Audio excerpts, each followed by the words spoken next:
he's not above blackmail. He's not above using his family to his own goals.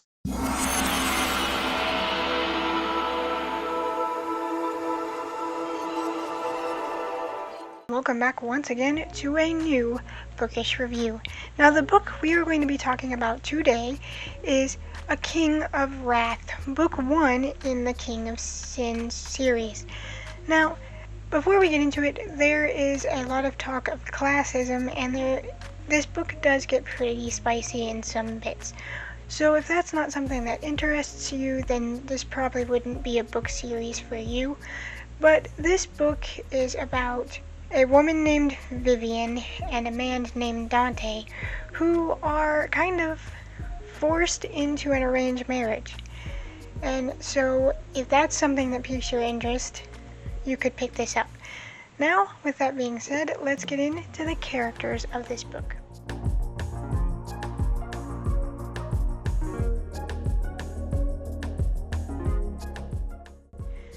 Now, the characters of this book are, as I said, Dante Russo, a higher-up CEO of a company.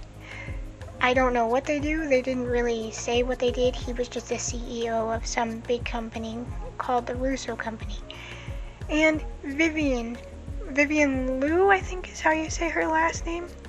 And she is part of New Money, and her family had grown a jewelry business. So we see them kind of come from, one coming from New Money and one coming from Old Money, being a family business, being brought together and learning to live with one another.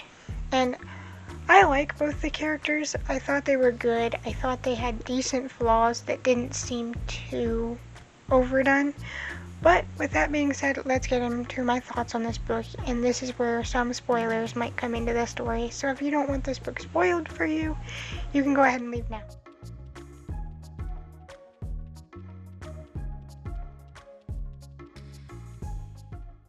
As I said, this book is about Dante Russo and Vivian Liu, and they are kind of forced into an engagement by Vivian's father, and his name is Francis, and he's kind of, I don't know if you would call him a villain in terms of like, he's not trying to pillage anybody's kingdoms or anything like that, but he is doing some dark stuff in the means of staying relevant in the high society world.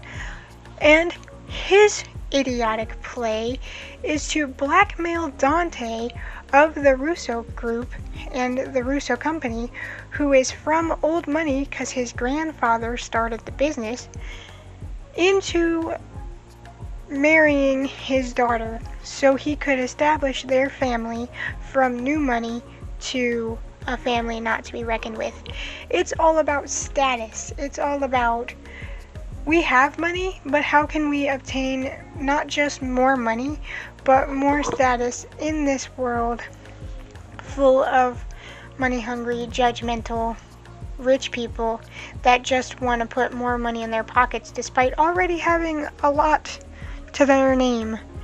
It's all about how you view yourself in the high society and all of that. So the way that Vivian's father ends up blackmailing Dante is kind of interesting, because you realize, oh no, there are real stakes to this blackmail. It's not just the fact that he could lose his company or he could lose status and a name will be besmirched. No. Francis, Vivian's dad, had managed to get pictures of Dante's brother fooling around with a mob boss's niece, and a mob boss that is very overprotective of his female family members and doesn't take kindly to any man putting their hands on him in any type of way, whether it is consensual or not. And this is a man who is not above putting a hit out on anyone that does so. So we found out that the blackmail that Francis has on Dante could literally get Dante's brother killed because he was fooling around with this mob's boss niece. So it's not like he could have just not gone along with the blackmail. Not going along with the blackmail literally could have gotten someone he cared about killed. So in that terms, it kind of starts off as enemies to lovers, because Dante is very much forced into this engagement, and he doesn't have a choice. It's either he goes through with the engagement or his brother gets killed because the pictures get sent to the overprotective mob boss. And at first, because of that, he resents Vivian. He gives her separate rooms in the house. He's cold to her and wants nothing to do with her, while in the background, one of his tech guys and a friend of his is combing through the evidence, trying to find the photos that Francis has, as well as any backups that may exist, trying to eliminate them so he can get out of this marriage as fast as possible. So we kind of see Vivian like, why is he so cold to me? Why won't he just talk to me? Why is he always like stone-faced and angry and closed off? I don't want to be in this marriage any more than he does, but my father is forcing this on me, and I just want to be a good daughter and do what's best for the family, because he hangs that over his daughter's head. Francis hangs their business over her head and is like, we wouldn't be where we were today if it wasn't for me working my ass off to get this company off the ground. This is the least you can do by helping further the name of the family by marrying him. Like, he's that kind of person. He's not above blackmail. He's not above using his family to his own goals. And he already married off his oldest daughter to another rich man for more status and power. So he's not stopping anytime soon. And Vivian knows nothing about the blackmail. She's just going along with this to be a good daughter and because she thinks it's what's best for the family. Whereas Dante has much more stakes in it.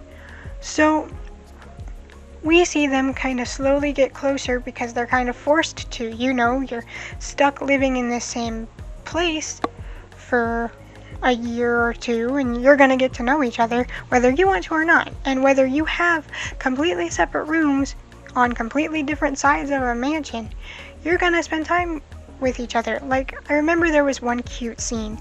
Vivian had woke up in the middle of the night and was hungry for like a midnight snack, and so she went to the kitchen to get it. She was looking for Pringles, pickles, and pudding to put together for a midnight snack and eat together. Honestly, to me, that sounds like a textural and flavor nightmare. Like, I don't know about you, but certain textures, to me, feel like that feeling you get when your arm or your leg or your foot's asleep. It feels like that in my mouth, so I don't know if I can handle that. But then, coincidentally, Dante also is awake and wants a midnight snack. So he goes to the kitchen and proceeds to get vanilla ice cream with Worcestershire sauce. I didn't say that right, but it's okay. And slowly, as they're sitting there, not only talking, finally, but trying each other's snacks and finally talking for the first time as just people, they start to realize, oh, this could be better than either of us thought it was going to be. And again, like I said, Vivian has no idea that her father is blackmailing Dante. And Dante just has this mindset of, as soon as the photos are gone, as soon as the backups are gone, I'm cutting Vivian out of my life, I'm destroying Francis's business, and making him regret ever blackmailing me in the first place. But things didn't go the way he planned, and he ended up falling head over heels for Vivian, and it was kind of like enemies to lovers and slow burn. But there was some sex in there for like, he's like, you're here, you're living in my house, we're technically married, we might as well get something out of this, you know? Which, that's kind of bad when you consider he planned to dump her originally as soon as things sorted out with the whole blackmail situation. But it's kind of cool to see him slowly like melt and let her in and get to know her outside of her family dynamic, because her family very much is controlling and judgmental and frankly annoying. Like, I don't get why so many people are hung up on money. It is a piece of paper that men put value to. But that's the whole reason Vivian's father did this in the first place, was because the money that he did have and the status he did have wasn't enough for him. So he not only used his daughter for the second time, because he did this to his oldest daughter, but he blackmailed an innocent man that had nothing to do with it, just because he was a high-up CEO of an old money company. Like, the hell is wrong with you, you jerk? And it's just so cute to see them work past that and work through that. And I enjoyed it. And I was looking through, I put my bookmark in the second book. That's the first book, and the second book's over here. I put my bookmark in the second book because I plan to start it soon. And it seems like this can be read as a standalone because there are completely different characters that are shown in this one. And it seems like we're going to focus on Vivian's friend and Dante's friend getting together in this one. So, I don't know. I'm not as excited to read it as I was because I thought it was going to talk more about Vivian and Dante's relationship. But if you're only reading it for Vivian and Dante, you could read this as a standalone because it wraps up with a pretty little bow. And I enjoyed it a lot. And I hope you guys enjoyed hearing me ramble about this book because I thought it was a good read, a relaxing read. And honestly, it's not that long of a read. It only took me so long to read because I got incredibly busy in life. And on top of that, I got Iron Flame, which I was really looking forward to reading, so I decided to put a pause on this book and read that one. I've been talking enough. I'm gonna shut up now, and I hope to see you next time.